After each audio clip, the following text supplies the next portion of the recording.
മാസപ്പടി കേസിൽ രേഖകൾ എൻഫോഴ്സ്മെന്റ് ഡയറക്ടറേറ്റിന് കൈമാറണമെന്ന കോടതി SFIO ശേഖരിച്ച 134 രേഖകൾ കൈമാറാനാണ് നിർദ്ദേശം. CMRL എതിർപ്പ് കോടതി തള്ളിയിരിക്കുകയാണ്. വിവരങ്ങളുമായി ശ്രീജിത്ത് നായർ ചേരുകയാണ്. ശ്രീജിത്ത്, രേഖകൾ കൈമാറണം എന്നുള്ളൊരു തീരുമാനം കോടതിയുടെ ഭാഗത്തുനിന്നുണ്ടാകുന്നു. അതുകൊണ്ട് തന്നെ CMRLനെ സംബന്ധിച്ച് വളരെ നിർണായകം തന്നെയാണ്. വലിയൊരു തിരിച്ചടി ഉണ്ടായിരിക്കുന്നു.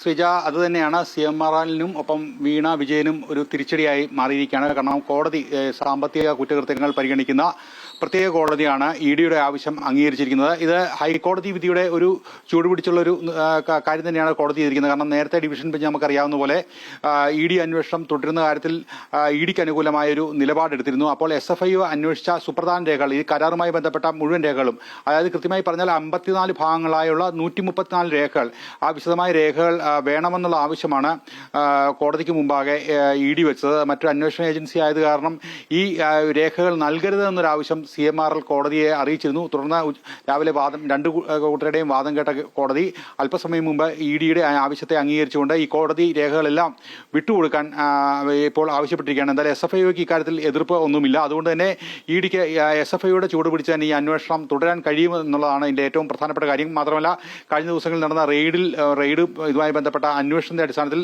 ഈ ചോദ്യം ചെയ്യൽ ഉൾപ്പെടെയുള്ള നടപടികൾ വേഗത്തിലാക്കാനാണ് ഇത്തരം രേഖകളെല്ലാം ഇവരുടെ കൈവശം എത്തുന്നതോടുകൂടി അന്വേഷണത്തിന്റെ വലിയൊരു, അതായത് മറ്റൊരു ഏജൻസി ഒരു ഭാഗം പിന്നിട്ടിരിക്കുകയാണ്.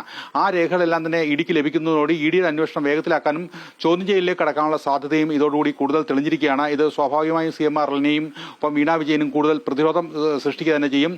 വീണ വിജയന്റെ IT റിട്ടേൺസ് ഉൾപ്പെടെയുള്ള കാര്യങ്ങൾ 2016-ലും 2017-ലും എക്സാലോജിക്കും ഒപ്പം തന്നെ CMRLുമായി ഉണ്ടാക്കിയ കരാർ രേഖകൾ, ഇതുമായി ബന്ധപ്പെട്ട മുഴുവൻ രേഖകളുമാണ് ഈ ഘട്ടത്തിൽ ആവശ്യപ്പെട്ടിരിക്കുന്നത്. മാസപ്പടി കേസിലെ അനുബന്ധ രേഖകൾ അന്വേഷിക്കുമ്പോൾ EDയുടെ കൈവശം ഇപ്പോൾ ലഭിച്ച രേഖകൾ കൂടാതെ മറ്റൊരു ഏജൻസി അന്വേഷിച്ച രേഖകൾ കൂടി ഇപ്പോൾ ലഭിക്കുകയാണ്. അത് കേസന്വേഷണം കൂടുതൽ വേഗത്തിലാക്കും. മാത്രമല്ല, ഈ കേസിൽ കള്ളപ്പണ ഇടപാട് നടന്നിട്ടുണ്ടോ എന്നുള്ള കാര്യത്തിലാണ് ED അന്വേഷണം നടത്തുന്നത്. അതും കൂടുതൽ വ്യക്തത വരുത്താൻ ഈ രേഖകൾ ലഭിക്കുന്നതോടെ സാധ്യമാവും. എന്തായാലും രണ്ട് കോടതിയിലും ഇപ്പോൾ CMRLനെ തിരിച്ചടി നേരിട്ടിരിക്കുകയാണ്. കാരണം ഹൈക്കോടതി നേരത്തെ തന്നെ അന്വേഷണം തുടരുന്നതിൽ തടസ്സമില്ല എന്ന് പറഞ്ഞിരുന്നു. ഇതിന്റെ ഭാഗമായാണ് രേഖകൾ ആവശ്യപ്പെട്ട കീഴ്ക്കോടതിയെ സമീപിച്ചിരിക്കുന്നത്. ഇനി ഈ ആവശ്യവും ഉന്നയിച്ച് ഒരു മേൽക്കോടതിയെ സമീപിക്കുക എന്നുള്ളത് നിയമപരമായി ഈ ഘട്ടത്തിൽ അത്ര ആശാവഹമല്ല. അതുകൊണ്ട് തന്നെ ഈ അന്വേഷണം ഉടനടി വേഗത്തിലാവുകയും തുടർന്നുള്ള ദിവസങ്ങളിൽ ഈ ചോദ്യം ചെയ്യാൻ ഉൾപ്പെടെയുള്ള നടപടികളിലേക്ക് ED ഉദ്യോഗസ്ഥർ കടക്കുകയും ചെയ്യുന്നുള്ള കാര്യത്തിൽ ഏതാണ്ട് നമുക്കൊരു സൂചന ലഭിക്കുന്നുണ്ട്. കാരണം EDയുടെ ഡയറക്ടർ നവീൻ ഉൾപ്പെടെ ഉള്ളവർ ഇവിടെ കൊച്ചിയിലെത്തി കഴിഞ്ഞ ദിവസം യോഗം ചേർന്നിരുന്നു. ആ യോഗം ചേർന്നതിന്റെ അടിസ്ഥാനത്തിൽ തന്നെയാണ് കോടതിയിലെത്തി രേഖകൾ ആവശ്യപ്പെടാൻ ED ഉദ്യോഗസ്ഥർ തീരുമാനിച്ചത്. അതിന്റെ അടിസ്ഥാനത്തിലാണ് ഇപ്പോൾ EDക്ക് അനുമതി ലഭിച്ചിരിക്കുന്നത്. ശ്രീജിത്ത്, EDയെ സംബന്ധിച്ചും ഈ രേഖകൾ വളരെയധികം നിർണായകമാണ്. കാരണം കള്ളപ്പണം വെളുപ്പിക്കൽ നിരോധന നിയമപ്രകാരം ഇവർ നടത്തുന്ന അന്വേഷണത്തിൽ ഈ രേഖകൾ വളരെയധികം നിർണായകമാണ്. എന്തായാലും ഈ SFIO ശേഖരിച്ച രേഖകളുടെ അടിസ്ഥാനത്തിൽ വീണയ്ക്കെതിരെ കൂടുതൽ തെളിവുകൾ അത്തരത്തിൽ ശക്തമായി മുന്നോട്ട് പോകാൻ തന്നെയല്ലേ അവരുടെ ഒരു തീരുമാനം? അങ്ങനെ തന്നെയാണ്. കാരണം ഇക്കാര്യത്തിൽ നിയമപരമായ എല്ലാ പഴുതുകളും അടച്ച ശേഷമാണ് അവർ മുന്നോട്ട് പോകുന്നത്. അതുകൊണ്ട് തന്നെയാണ് കോടതിയുടെ അനുമതി ലഭിച്ച ശേഷം ആണ് നമ്മൾ കണ്ട ആ വളരെ വിവാദപരമായ ആ അന്വേഷണം, പ്രത്യേകിച്ച് പിണറായി വിജയൻ പ്രതിപക്ഷ നേതാവായി മാറിയ ആ ഘട്ടത്തിലുള്ള ആ വീട്ടിലെ അന്വേഷണം കോഴിക്കോടും ഒപ്പം കർത്തായുടെ വീടുകളിലും CMRLന്റെ ഓഫീസുകളിലുമൊക്കെ സമാന്തരമായി തന്നെ 13-14 സ്ഥലങ്ങളിൽ ഒരുമിച്ചുള്ള റെയ്ഡ്, ദിവസം നീണ്ടുനിന്ന പരിശോധന നമ്മൾ കണ്ടതാണ്.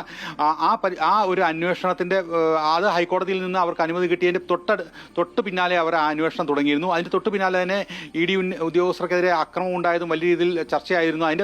അതിന്റെ തുടർച്ചയായാണ് കൊച്ചിയിൽ ഉദ്യോഗസ്ഥർ യോഗം ചേർന്നതും ഈ PMLA കോടതിയിൽ ഇതുമായി ബന്ധപ്പെട്ട രേഖകൾ ആവശ്യപ്പെട്ടതും ആ രേഖകൾ നൽകുന്നതിനെ എതിർത്ത് CMRL മുന്നോട്ട് പോയപ്പോൾ അക്കാര്യത്തിൽ എന്താണ് അന്വേഷണം സുഗമമായി പുരോഗമിക്കട്ടെ, കുറ്റക്കാരല്ലെങ്കിൽ പിന്നെ ബുദ്ധിമുട്ടേണ്ട കാര്യമില്ലല്ലോ എന്നൊരു നിലപാടാണ് കോടതി എടുത്തിരിക്കുന്നത്. ഹൈക്കോടതിയും ഈ കാര്യം തുറന്നു ചോദിച്ചിരുന്നു. സ്വാഭാവികമായും തങ്ങൾക്ക് ഈ പണം ലഭിച്ചിരിക്കുന്നത് ഇതുമായി ബന്ധപ്പെട്ട അതായത് കൈക്കൂലിയായിട്ടോ കള്ളപ്പണ ഇടപാടുമായിട്ടോ അല്ല എന്നും അത് ജോലി ചെയ്തതിന്റെ പ്രതിഫലമായിട്ടാണ് അല്ലെങ്കിൽ നൽകിയ സേവനത്തിന്റെ പ്രതിഫലമായിട്ടാണെന്ന് കൃത്യമായി ഇനി കോടതിക്ക് മുമ്പിൽ വിശദീകരിക്കേണ്ടി വരും. എന്തായാലും EDയുടെ അന്വേഷണത്തിൽ ഇതുമായി ബന്ധപ്പെട്ട രേഖകൾ ലഭിച്ചത് എന്നത് സ്വാഭാവികമായി അവരുടെ അന്വേഷണത്തെ രാഷ്ട്രീയ പ്രേരിതമല്ല, തങ്ങൾക്ക് കൃത്യമായ രേഖകൾ കിട്ടിയതിന്റെ അടിസ്ഥാനത്തിലാണ് ഈ കേസ് രജിസ്റ്റർ ചെയ്തതും ഈ അന്വേഷണവുമായി മുന്നോട്ട് പോകുന്നതെന്ന് പറയാൻ അവർക്ക് സാധിക്കും. എന്തായാലും അന്വേഷണം കൂടുതൽ ഊർജിതമാവുന്നു.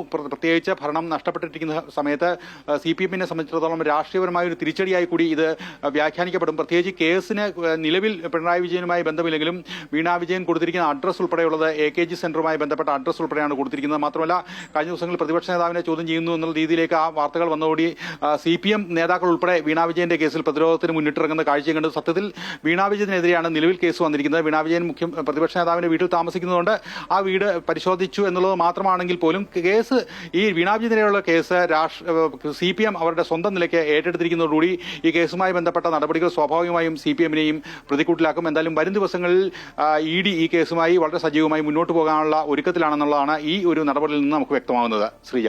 ശരി ശ്രീജിത്ത്, മാസപ്പടി കേസിൽ എന്തായാലും CMRL-നും വീണ വിജയനും തിരിച്ചടി ഉണ്ടായിരിക്കുന്നു. രേഖകൾ എൻഫോഴ്സ്മെന്റ് ഡയറക്ടറേറ്റിന് കൈമാറണമെന്നുള്ളതാണ് ഇപ്പോൾ കോടതി ഉത്തരവ് വന്നിരിക്കുന്നത്. വിവരങ്ങളുമായി ഇപ്പം ചേരുകയായിരുന്നു ശ്രീജിത്ത് നായർ.